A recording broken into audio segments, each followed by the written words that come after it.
ՀՀԺ պատգամավորի կարգավիճակ ձեռքբերելու հիմքով մեղադրել Արթուր Լավրենտի Սարգսյանի նկատմամբ կիրառված տնային կալանքը վերացնելու, ինչպես նաև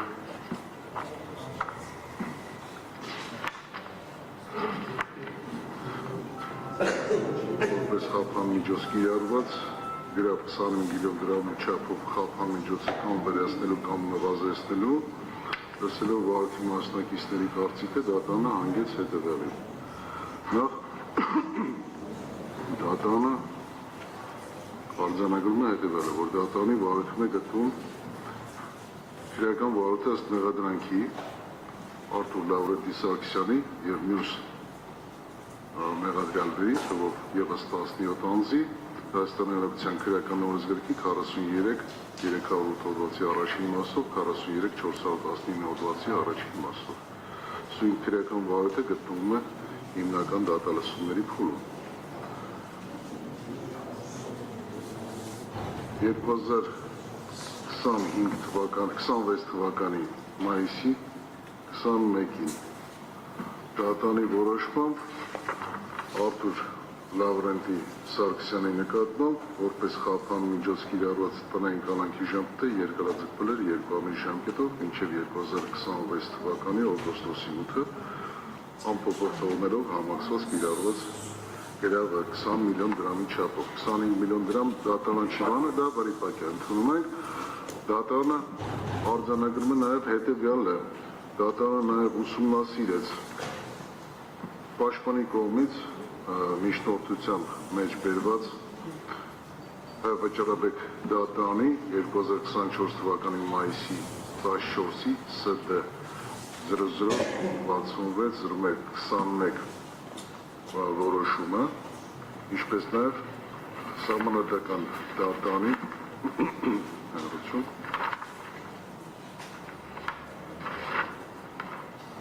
2021 թվականի դեկտեմբերի 7-ի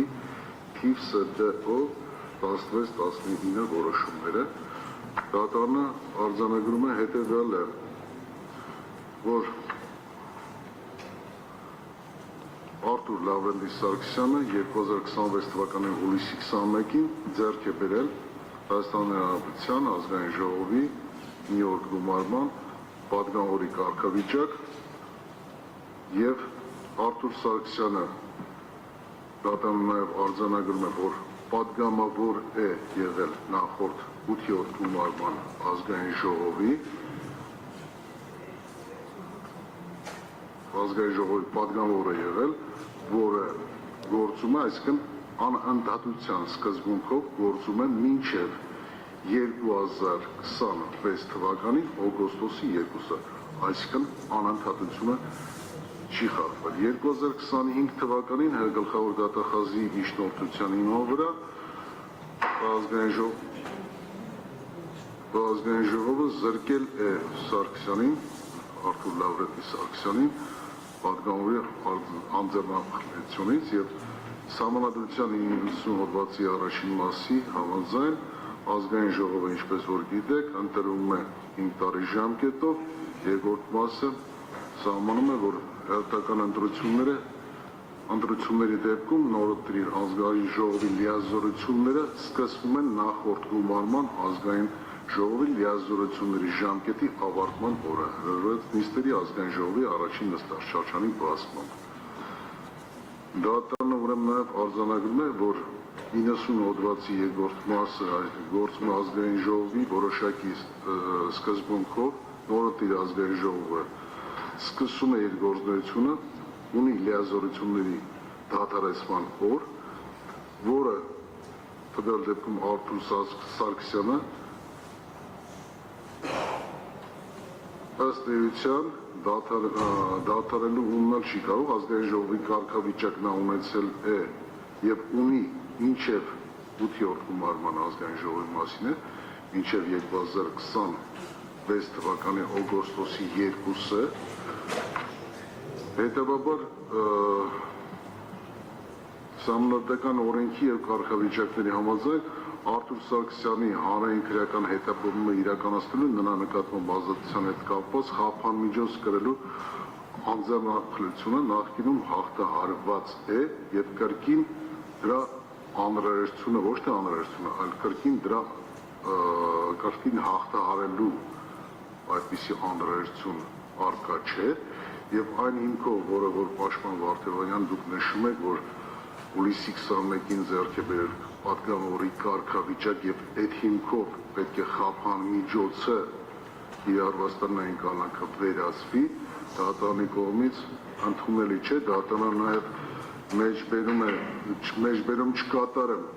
նաև ինքներդ ձեր ձեռքի տակ ունենաք 2024 թվականի մայիսի 14-ի ազգային Հայաստանի Հանրապետության վճարաբեկ դատարանի իմ կողմից նախորդիվ հիշատակված ՍԴ 0066-01-21 որոշումը նախադեպային, որը կայացել էր կոնկրետ Մխիթար Սեյրանի Զաքարյանի մասով, դա նույնական չէ եւ վերաբերելի չի սույն դեպքին, քանի որ տվյալ անձը նախկինում պատգամավոր չի եղել, ի տարբերություն Արթուր Սարգսյանի, որը այս պահի դրությամբ համարվում է պատգամավոր, նաև 9-րդ նստաշրջանի պատգամավոր է արդեն հուլիսի 21-ի դրությամբ եւ նաև դատարանի կողմից մեջբերված ՍԴՕ 16-19-21 թվականի դեկտեմբերի 7-ի որոշումն էլ չէր վերաբերում նման նույնական հանգամանքներ չեն, այնտեղ վերաբերում էր այն անձի, որը որ նոր պատգամավորի կարգավիճակ էր ստանձնում։ Այսինքն Արթուր Սարգսյանը այսօրվա դրությամբ դեռևս 8-րդ ազգային ժողովի 8-րդ գումարման նստաշրջանից համարվում է եւ շարունակում է իր լիազորությունները, մեկ վարքյան դեռևս ես ձեզ չեմ ընդհատել։ Պատգամավոր է, պատգամավոր նա ընդամենը զրկվել էր, չէ՞, իր այդ որոշակի իրավունքներից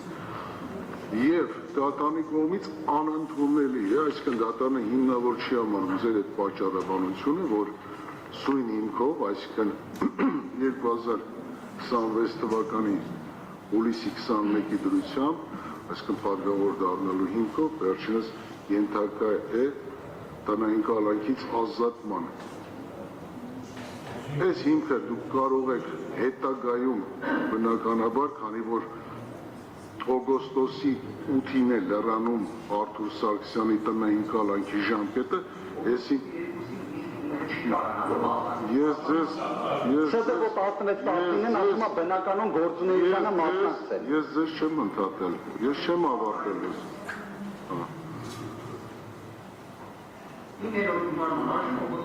Ես չեմ ընդհատել, շարունակում եմ դեռ։ Կավարտեմ, բնականաբար արտահայտվելու իրավունք ունենաք։ Արթուր Սարգսյանը նորից եմ կրկնում այն հիմքով, որ դուք նշել եք, ձեր միջնորդությունը ենթակա մերժման, դուք այդ որոշումը, միջնորդությունը կարող եք նմանատիպ կամ այլ տիպի միջնորդություն այդ նույն հիմքով, հիմքը նշելով, մեջբերելով կարող եք անել, երբ որ Արթուր Սարգսյանի կալանքի ժամկետը երկարաձգելու, փոփոխելու կամ խափան միջոցը ընդհանրապես վերացնելու այդ հարցը քննարկվի, ես նորից եմ կրկնում այն օգոստոսի 8-ին է ավարտվում, դատարանի պատճառաբանությունները այսքանն են մանրակրկիտ դուք որոշմանը կծանոթանաք դատարանակ ուղարկի ձեզ, որոշումն էլ դուք կարող եք ստանալու պայս 10-օրյա ժամկետում բողոքարկել վերաքննիչ քրեական դատարանում, պատասխանելով ձեր հարցին, այդմ է, որ Արթուր Սարգսյանին տարբեր խնդիրների հետ կապված եւ առողջական եւ այլ խնդիրների հետ կապված դատարանը թույլատրել էր, որպեսզի հստակ ժամկետով խափան միջոց տնային կալանքի պայմանները չփոփոխվել ժամանակով։ Նույնը վերաբերում է նաեւ օգոստոսի 2-ի ազգային ժողովի Արթուր Սարգսյանը բնականաբար ձեր միջնորդության դեպքում կամ եւ դատարանի թույլտվությամբ կմասնակցի այդ ազգային ժողովին, բնականաբար ոստիկանության համըսխան բաժնի աշխատակցի ուղեկցությամբ։ Սա պատասխան լրություն դարիչում։ Սա ձեր հարցի պատասխանն է։ Որոշումը դատարանը հրապարակեց եւ ցանկանում եմ ուշադրությունը հրավիրել վարքի մասնակիցների այն հանգամանքի վրա, որ խոսքը վերաբերվում էր այն անձին, որ նոր պատգամավորի կարգավիճակ է ստավել, նորից եմ կրկնում Արթուր Սարգսյանը ունի պատգամավոր կարգավիճակ եւ շարունակաբար, այո, օգոստոսի 2-ից էլ ընթանում է նրա պատգամավորի կարգավիճակը։ Այսպես ասենք, արդեն 9-րդ գումարն է։